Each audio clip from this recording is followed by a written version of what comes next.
송파구 위례 24단지 21평을 보유하고 있는데요. 네, 24단지 꿈에 그린 아파트 맞을까요? 예, 맞습니다. 네. 2013년 말에 분양받아서 네. 2년 거주하고 네. 지금은 세로 들어가 있는데 지금 임대를 주고 계세요? 네네. 네. 이번에 이제 기간 만료가 되면서 매도를 생각하고 있는데 네. 이 전망과 네. 그다음에 이거를 매도하고 나서 공덕역 부근에 네.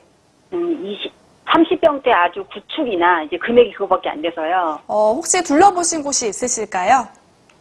본 거는 공덕역 바로 옆에 브라운스톤 20평대고요, 그거는. 네. 근데 그것도 이제 최근에 가격이 많이 올라서 네. 그게 안 되면은 그 네. 마포나 뭐 그 옆에 대흥 뭐 이쪽으로 30평대 구축으로 가야 될 것 같아요. 네. 그럼 지금은 다른 곳에 거주 중이신 거세요? 네, 저는 전세 살고 있고요. 네, 알겠습니다. 전화 주셔서 감사하고요. 지도 검색 마무리하셨고요. 바로 해결사 만나볼게요. 네. 안녕하십니까, 정대님. 안녕하세요. 네, 반갑습니다. 지금 가지고 계신 게 20평대신가 봐요? 21평 제일 작은 평수가. 21평짜리. 네. 지금 최근 거래가 보니까 뭐 11억대에서 왔다 갔다 하고 있네요. 네. 호가는 뭐 12억대, 13억대 이렇게 부를 거고요. 네. 그러면 시청자님 이거 왜 팔고 싶어 하세요? 일단 서울 중심 쪽에 실거주 제가 할 만한 걸로 네네. 옮겨올까 해서요. 지금 그럼 직장이 여기서 많이 머신가 봐요? 미래에서는 멀어요. 멀어요? 서울이신가요? 네. 네, 마포 쪽에 직장 마포 다니고 쪽이세요? 있는데 그래서 그쪽으로 이게 실거주. 주거 환경으로만 보면요. 어린 자녀 있으신 분들이 자녀 키우면서 살기엔 좋은 동네가 송파라고 저는 봐요. 위례 쪽. 모든 신도시가 그렇다시피 여러 가지 여건들이 가장 잘 갖춰져 있고, 다만 공덕이라던가 이쪽 일대랑 비교했을 때 아쉬운 점은 누가 보더라도 교통이죠. 네. 교통이 서울하고 출퇴근하려면 자가 이용하지 않고선 좀 힘들잖아요. 네. 그런 단점이 하나 있다라고 보는데, 네. 그런 여건에서 내가 직장과의 통근거리 때문에 이사를 가야겠다 생각이 들면 저는 매도하고 이사 가는 걸 반대하고 싶지는 않습니다.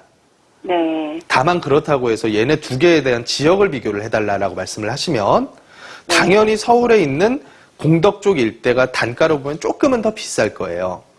근데 그렇지만 이쪽 송파에 있는 쪽 일대가 여태까지 올라온 상승률로 보면 절대 뒤처지지 않을 만큼 올라왔고요.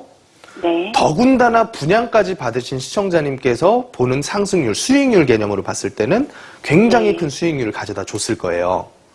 그러면 얘네 둘이 앞으로 지금 가격 대비해서 어떻게 흘러갈 거냐 보면 지금의 편차는 계속 유지되고 오히려 더 벌어질 가능성이 저는 크다라고 봐요.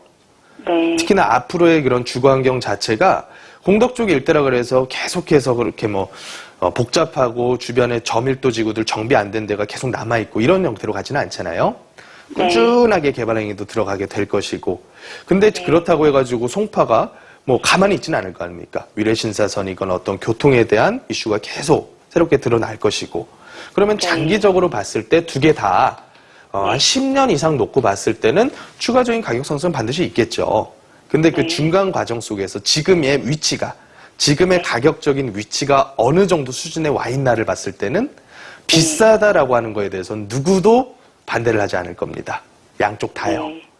그러면 당분간은 저는 어떻게 된다라고 보냐면 당분간은 한 1, 2년 짧은 기간 동안에는 계속 이렇게 변동성 장세가 흘러갈 거라고 봐요. 지금 여건 봤을 때는. 근데 그 이후에 몇 년은 사실 크게 가격이 상승할 것으로 보기는 어렵다. 이렇게만 저는 보고 있거든요. 그러면 그런 시장 전망을 보고서 이사를 가게 됐을 경우에는 저는 추가 비용을 많이 들여야 하는 고가의 30평대로 가는 거는 좀 위험하지 않을까라는 생각도 조금은 들어요. 왜냐하면 대출을 그만큼 많이 끌었어야 될 수가 있으니까. 이사를 가고 싶으셔가지고 매도하고 가격 편차 많이 안 벌어지는 그런 집을 그냥 현금에다가 대출 일부만 보태서 매입하시겠다라고 했을 때는 거기까지는 제가 찬성을 할 수 있을 것 같아요. 무슨 느낌인지 아시겠죠? 네.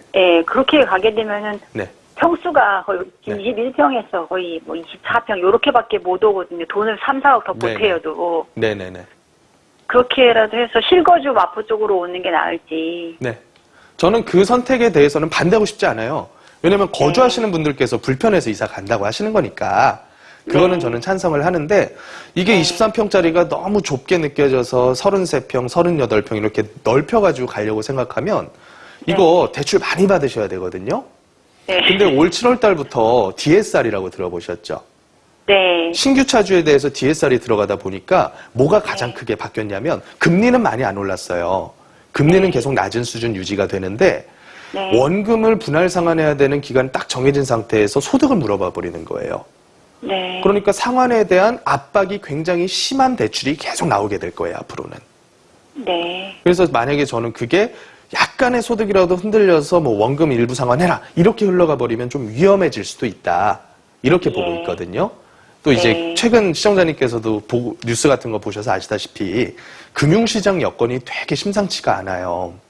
왔다 갔다 하는 게 상당히 심상치가 않기 때문에 금융에 대한 위험은 조금 리스크를 줄이면서 매수를 하는 게 현명하지 않을까. 여기까지만 저는 도움을 드릴게요. 네, 알겠습니다. 감사합니다. 고맙습니다.